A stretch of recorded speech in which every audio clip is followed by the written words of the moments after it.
আসসালামু আলাইকুম dear viewers, আমি মোহাম্মদ আলী সজীব ইলেকট্রিক ইউটিউব চ্যানেলের পক্ষ থেকে আপনাদের সবাইকে স্বাগত জানাচ্ছি। দীর্ঘদিন পরে নতুন একটি ভিডিও টিউটোরিয়াল নিয়ে হাজির হয়েছি। আপনারা যারা আমার পূর্বের আপলোড করা ভিডিওগুলো দেখেছেন এবং আমার চ্যানেলটিকে সাবস্ক্রাইব করে সামনের দিকে এগিয়ে যাওয়ার অনুপ্রেরণা দিচ্ছেন, আপনাদের অনেক অনেক ধন্যবাদ। আর যারা আমার চ্যানেলে নতুন, আপনাদেরকে অনুরোধ করব আমার চ্যানেলটিকে সাবস্ক্রাইব করে পাশে থাকার জন্য। আজকে যে ভিডিওটি নিয়ে হাজির হয়েছি, ভিডিওটির বিষয় ইলেকট্রিক কম্বাইন্ড সকেট কানেকশন, যার মাধ্যমে আমরা বাসাবাড়িতে থাকা বিভিন্ন ইলেকট্রিক্যাল ইকুইপমেন্টের ইলেকট্রিক পাওয়ার কানেকশন দিয়ে থাকি, যেমন TV, fridge, AC, washing machine, oven ইত্যাদি। এছাড়াও বিভিন্ন সময় বিভিন্ন কাজের জন্য প্লাগ ইন করে ইলেকট্রিক পাওয়ার নিয়ে থাকি। ভিউয়ার্স, আজকের ভিডিওটি যদি আপনি ভালোভাবে দেখেন এবং বোঝার চেষ্টা করেন, তাহলে আপনি নিজেই একটি ইলেকট্রিক পাওয়ার সকেট স্থাপনের কাজ করতে পারবেন। চলুন তাহলে শুরু করা যাক। কাজের শুরুতে আমরা একটি বিষয় ক্লিয়ার হয়ে নিব। এখানে আপনারা 4টি কম্বাইন্ড সকেট দেখতে পাচ্ছেন। এগুলো দেখতে এক একটা এক এক রকম হলেও কাজ মোটামুটি একই, তবে প্রত্যেকটার কানেকশন এক এক রকম। এখন আমি আপনাদেরকে প্রতিটি সকেট সম্পর্কে বলবো, তারপরে সকেটের কানেকশন করে দেখাবো। আমাদের কানেকশন করতে বেশি সময় লাগবে না যদি সকেট সম্পর্কে আমাদের সঠিক ধারণা থাকে। ধরুন, আপনি বাসায় একটি সকেট পরিবর্তন করতে হবে, দোকান থেকে একটি সকেট নিয়ে আসলেন, বাসায় থাকা সকেটটি খুলে দেখলেন দুইটার ভিতরের কানেকশন দুই রকম হবে। হয়তো অনেকে বুঝবেন, আবার অনেকে বুঝবেন না। তো সেই বিষয়টি ক্লিয়ার করার জন্যই এই সকেটগুলো দেখানো।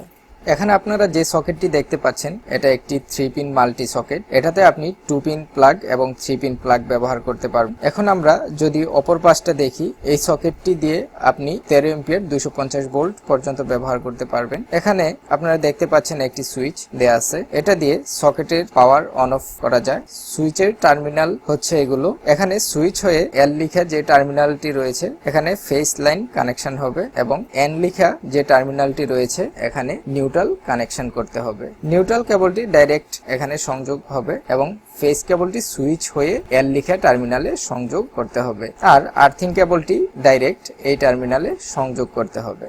পরবর্তী সকেটটি যদি দেখি, এটা আগেরটার থেকে একটু অন্যরকম। এই সকেটটিকে আমরা 6 পিন বা 8 পিন সকেট হিসেবে চিনি। এটাতে একটি 2 পিন সকেট, একটি 3 পিন সকেট এবং আরো একটি 3 পিন সকেট দেখতে পাচ্ছি, যেটা দেখতে একটু অন্যরকম। এটাতে বিশেষ করে ল্যাপটপের এবং প্রিন্টারের প্লাগ ব্যবহার করা হয়। এখানে একটি সুইচ রয়েছে। এটার একটি বিশেষত্ব হচ্ছে, এইটার সুইচ থেকে এল লিখা টার্মিনালে আলাদা কেবল দিয়ে লাইন দিতে হয় না। সুইচ থেকে ভিতর দিয়ে এল লিখা টার্মিনালে কানেকশন করা আছে। আমাদের ফেজ কেবলটি এখানে L1 লিখা টার্মিনালে, নিউট্রাল কেবলটি N লিখা টার্মিনালে এবং আর্থিং এর কেবলটি এখানে সংযোগ করে দিলেই হবে। এটি একটি 16 এম্পিয়ার 250 ভোল্টের সকেট।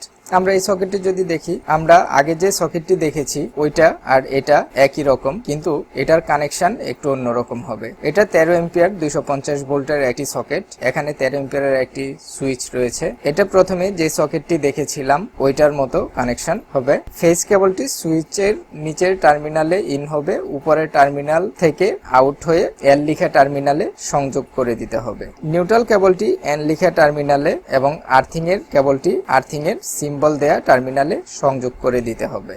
এখানে আমরা আরেকটি সকেট দেখতে পাচ্ছি। এটা একটি 6 পিন কম্বাইন্ড সকেট। এই সকেটটিতে আপনি 2 pin plug, 3 pin flat 13 ampere এবং 3 পিন রাউন্ড 15 এম্পিয়ার এসির প্লাগ ব্যবহার করতে পারবেন। এটা থেকে আপনি এসি, ফ্রিজ, টিভি সবকিছু চালাতে পারবেন। এই সকেটটি আগের সকেটগুলো থেকে একটু অন্যরকম। ওইগুলো দিয়ে আপনি এসির 15 এম্পিয়ারের প্লাগ ব্যবহার করতে পারবেন না, কিন্তু এটার মধ্যে এসির প্লাগও ব্যবহার করতে পারবেন। এটার যদি আমরা ভিতরের পাশটা দেখি, এটা হচ্ছে সুইচ, এটা ইন্ডিকেটর, এগুলো হচ্ছে আমাদের সকেটের টার্মিনাল। এটা একটি 5 থেকে 16 এম্পিয়ার এবং 250 ভোল্টের সকেট, হেভি ডিউটি। আমরা আজকে এই সকেটটার সংযোগ করে দেখাবো। যেহেতু এটা একটু অন্যরকম, ইন্ডিকেটর এর কানেকশনটিও করতে হবে। ওইগুলো কিন্তু ইন্ডিকেটরের কানেকশন ভিতরে করা আছে। চলুন তাহলে কানেকশন শুরু করা যাক। ভিউয়ার্স, সকেটটি লাগানোর জন্য একটি 1 গ্যাং এমকে বক্স এবং কিছু কেবল নিয়েছি। প্রথমেই আমরা ইন্ডিকেটরের কেবলগুলো কানেকশন করে নিচ্ছি।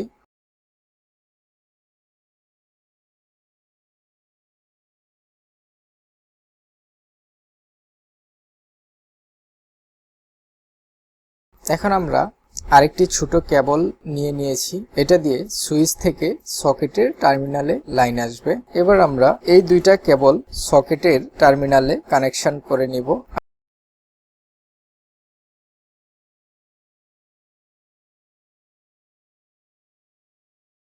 আর কেবলের এই প্রান্তটি সুইচের উপরের টার্মিনালে লাগিয়ে দিব।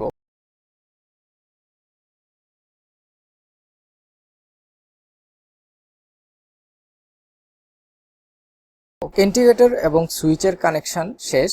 এখন আমরা প্রথমে নিউট্রাল কেবলটি কানেকশন করে নিব। ইন্ডিকেটরের কেবল এবং মেইন কেবলটি একসাথে সকেটের টার্মিনালে কানেকশন করে দিব। তারপর আমরা আর্থিং এর কেবলটি কানেকশন করে দিব। এখন আমরা ফেজ কেবলটি সুইচের নিচের টার্মিনালে কানেকশন করে দিব। আমাদের কানেকশন শেষ। এখন আমি আপনাদেরকে আরেকবার কানেকশনটি দেখিয়ে দিচ্ছি। এখানে সুইচের নিচের টার্মিনালে ফেজ ইন হবে, সুইচ হয়ে এই ছোট কেবলটি দিয়ে সকেটের টার্মিনালে আসছে। এখান থেকে এই কেবলটি দিয়ে ইন্ডিকেটরের ফেজ লাইন চলে গেছে। এখানে নিউট্রাল টার্মিনাল থেকে ইন্ডিকেটরের নিউট্রাল চলে গেছে, আর এটা হচ্ছে আর্থিং এর কেবল। মোট কথা হচ্ছে এন লিখা টার্মিনালে নিউট্রাল, এল লিখা টার্মিনালে ফেজ এবং ই লিখা টার্মিনালে আর্থিং কানেকশন হবে। আমাদের ভিতরের কানেকশন শেষ। আমরা এখন ইলেকট্রিক পাওয়ার দিয়ে চেক করব। সকেটটি বক্সের সাথে লাগিয়ে নিচ্ছি। এখন আমরা এই কেবলের মাথায় লাগানো কানেক্টর থেকে পাওয়ার নিব।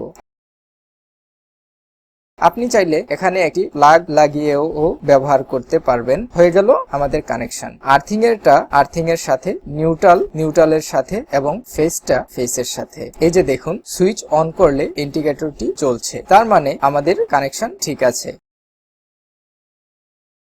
ভিউয়ার্স, ধৈর্য সহকারে এতক্ষণ ভিডিওটি দেখার জন্য ধন্যবাদ। যদি ভিডিওটি ভালো লেগে থাকে তাহলে লাইক করবেন এবং বন্ধুদের সাথে শেয়ার করবেন এবং আমার চ্যানেলটিকে অবশ্যই সাবস্ক্রাইব করবেন। আর যদি কোনো কিছু বুঝতে সমস্যা হয় বা কিছু জানার থাকে তাহলে কমেন্ট করে জানানোর জন্য অনুরোধ রইল। আবারও ধন্যবাদ জানিয়ে বিদায় নিচ্ছি। ইনশাল্লাহ খুব শীঘ্রই হাজির হব নতুন কোনো ভিডিও নিয়ে। সেই পর্যন্ত ভালো থাকবেন। আল্লাহ হাফেজ।